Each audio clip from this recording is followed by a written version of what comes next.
भीमकुंड बैतरणी नदी उपरे अवस्थित एक सुंदर जलप्रपात जहाँ उभय केउंझर और मयूरभंज जिलार मझिरे अवस्थित। अवस्थिति दृष्टि यह केन्दुझर ढेंकीकोटारू गले पड़ी था किंबा मयूरभंजर करंजिया बा ठाकुरमुंडी ठारू गले यह देखा मिले।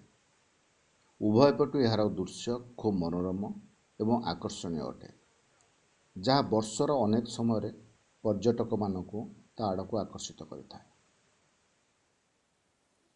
उच्च उच्च पत्थर खंड दे बही आसीथिबा नदी एवं बड़ बड़ पत्थर फांक दे कुंडरे पड़ुथिबा पानीर गर्जन बेस चित्ताकर्षक अटे।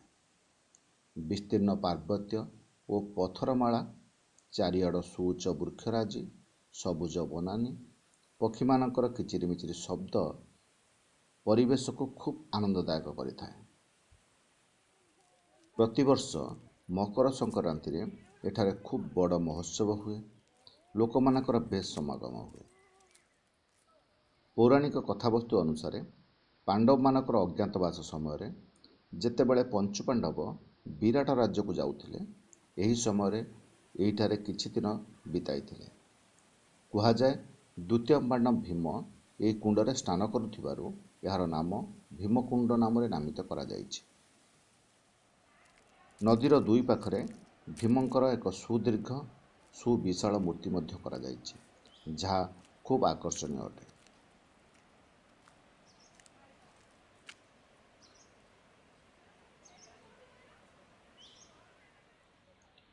एठारे थिबा कुंड खूब रहस्यमय। झराणु आसुथिबा पानी कुंडरे पड़ी मात्र अल्प किछि पानी बाहर को बाहरी जाए, किंतु मात्राधिक पानी कुआड़े जाए केही जानती नाही। कुहाजाए बड़ कुंडटी एक सुड़ंग सहित मिशिछि, जहा फल पानी सुड़ंगरे बाहर को चली जाए। कुंडर आकर्षण शक्ति एते अधिक जे टेका पत्थर मारिले सीधा न जाई ताहा भीतर आड़ को टाणी होई आसे, जहा आज जाए रहस्यमय होई रही अछि।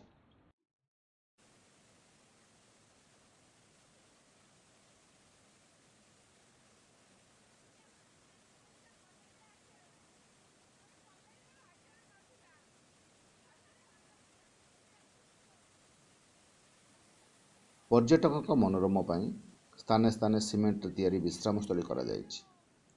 एठारे वाच टावर करा जाइछि, जोंठारे ठिया होई पूरा भीमकुंडर दृश्य को उपभोग करा जाय परिबो।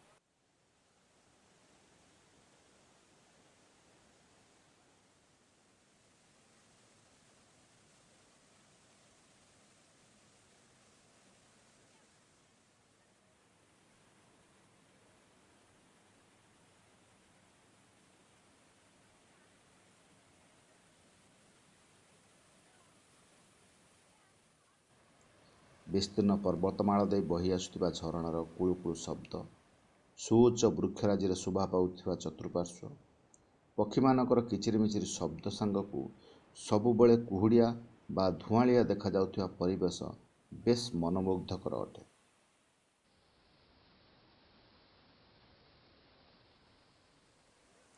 बेले बेले इच्छा हुए निरोलार निस्तब्धरे एकांतरे बसी घंटा घंटा एही प्रकृतिर शोभाराजी रे हजिजिबाकू निजको मजाई देबाकू।